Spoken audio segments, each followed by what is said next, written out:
And welcome back, everyone. Time for Daybreak and 10 on Color 10. We are on the air with you for the next 10 minutes without commercials beginning right now. First, let's head on over to meteorologist Elisa Raffa with our forecast first. Good morning, Elisa. Good morning. A pretty sunrise in Springfield to start, and it is cool and comfortable. Starting out at 62 degrees in Springfield with some calm winds and pleasant dew points in the upper 50s. It's 64 degrees in Branson, 62 in Monette, and 63 degrees in Fort Leonard Wood. With these dew points, not bad. They're in the middle and upper 50s again, so it's feeling comfortable and pleasant out there this morning. You've got greens on the Muggy Meter map. If you're going to take the kiddos to the playground today, you'll have lots of sunshine. Temperatures in the upper 70s and lower 80s will feel good, so you won't have to worry about that excessive heat with the kids. You're looking at a high of 82 degrees out there today. Overnight lows will get cool again, back in the upper 50s and lower 60s, and we'll find those temperatures in the middle 80s by tomorrow. So expect some cool sunshine today, crisp and pleasant 50s and 60s tonight. We're pleasant through the middle of the week, trending hotter by the weekend with still little to no rain chances. So if you're feeling drought conditions, those will continue. We keep the sunshine the next 3 days with a warming trend, getting a little bit warmer each day. We're in the upper 80s by Thursday. The warming trend continues headed towards the weekend, so we'll get hot again with those highs back in the lower 90s by Saturday and Sunday. The overnight lows also get a little bit of a warming trend. You have some relief by Wednesday morning and Thursday morning. Even Friday morning won't be too terribly muggy. Then the humidity comes back on the overnight with those lows getting back closer to 70 degrees. So the 7 days still pretty quiet, lots of sunshine each day. We're going to tack on the heat and humidity just a little bit each day. So today's going to be your coolest day of the week, a little bit warmer on Wednesday and Thursday. Then we're getting hot and sticky by the weekend with those highs returning to the lower 90s. Joe, Jen. For months now, the country has really had trouble dealing with understanding a way forward following the death of George Floyd in Minneapolis. Several larger U.S. cities continue to see protesters nightly taking to the streets to demand reforms in police practices. Our local communities were not left out. At one event, we had 2,500 people on Park Central Square in Springfield. Color 10's Nigel McDonald is here with some more coverage about a special event airing later on tonight. Good morning, Joe and Jen. Color 10 and KRBK journalists have spent weeks taking a deeper look at how disparity between races starts and why it's so hard to dismantle. Now, we interviewed people from the Springfield community deeply ingrained in the issues surrounding systemic racism.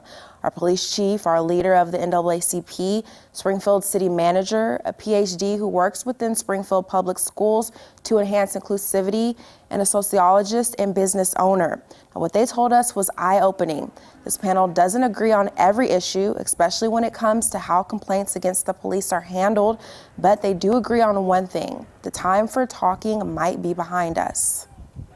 Systemic racism are those things that are actually baked into our institutional systems that have been there for generations. And I think oftentimes people do not realize the significance of how things generations ago still can manifest and have substantive impact today. I think the first thing that the average American can do is to first get educated. And in a system that is a major system in a community, as a city government, I have a responsibility to understand what it is and to try to then talk to people who are affected by it to understand what it specifically is in our organization, in our systems, and then try to figure out what to do about it. Well, the biggest takeaway from David Oliver and Heather Lewis's discussion might be a focus on self-reflection. For example, is it enough to say you are not a racist, or can everyone do more to understand the concept of being anti-racist so behaviors can change in workplaces, in schools, and on our streets? This was a powerful dialogue, and we want to invite you to watch our special coverage tonight. Together We Heal airs tonight throughout our 6 o'clock news and for half an hour after on Color 10. A full hour on this panel airs on KRBK from 7 to 8 tonight. And as always, we'll post a full version of the discussion on ozarksfirst.com.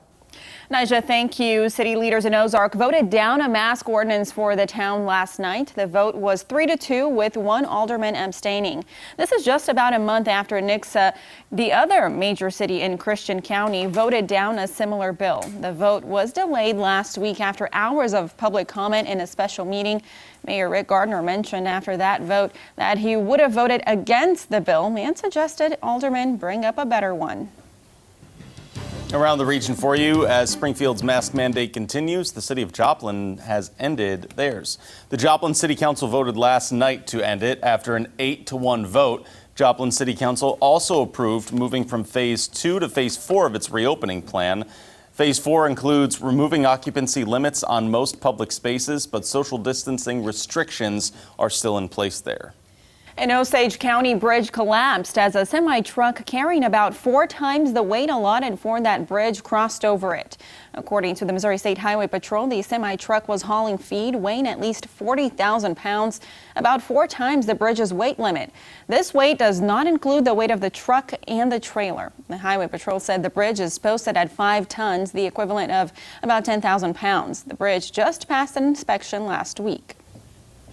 Going around America today, the president is scheduled to tour parts of Iowa damaged by a derecho last week.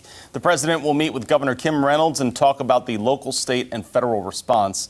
On Monday, President Trump told reporters he approved a disaster declaration for the state there. No other information, though, about the visit has been made available.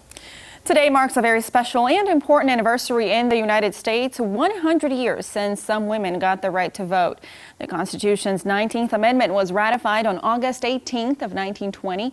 The House of Representatives and Senate had approved the amendment the previous year, sending it to the states for ratification. 3/4 of states then had to ratify it. For decades, several generations of women's suffrage advocates marched, lobbied, and practiced civil disobedience to get women the right to vote.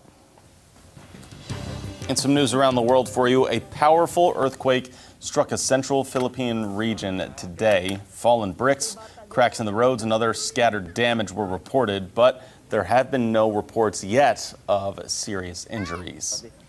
In more local news, one local elementary school is taking a unique approach to meet the teacher night this year. Weller Elementary school teachers will be participating in a welcome walk. Small groups of teachers will visit each of their students' homes to welcome them back to school. Teachers will stand outside and deliver swag bags to the students and meet parents and guardians. This is happening from 4:30 to 6:30 later this evening. Bass Pro Shops is hosting an outdoor hiring event today as the company needs hundreds of employees for its distribution and contact center. The event's happening in the Bass Pro Shops base camp parking lot on Kearney from 3 to 7 tonight. On-site interviews will be taking place. You can apply online beforehand. You need to, actually, if you plan on going, at basspro.com/careers for this. With area schools getting ready to kick off, Ozark's Food Harvest is in need of funding for its weekend backpack program. The program provides weekend meals for at-risk children in 61 Southwest Missouri schools each week. The food bank is asking for monetary donations. Each food bag contains 2 breakfasts, 2 lunches, 2 dinners, and 2 snacks, along with beverages. Teachers and counselors who interact with the children on a daily basis select students to receive those bags. Let's take a look now at what's coming up for you on CBS This Morning. Coming up, the Democratic convention is underway. We'll talk with Michigan's Governor Gretchen Whitmer about Joe Biden's chances of winning in the Midwest. Plus, Amy Schumer on parenthood, cooking, and staying sane in a pandemic. Coming up on CBS This Morning. And trending this morning, Walmart is reporting 97% increase in e-commerce sales as customers have packages shipped to their homes. So online sales are doing well. This is the second quarter for Walmart, and it's doing better than they estimated and better than expected. However, not surprising though, because we are all shopping more online. I get that. 97% That's is like a double. massive That's amount. huge. Right. Yes, that's a lot. Unbelievable. Wow. A big difference too for our weather this week, right? Starting out cooler today, 82 degrees, and then a little bit hotter each day, getting back into the 90s by the weekend. All right, everyone. Thanks for watching. Have yourself a good Tuesday.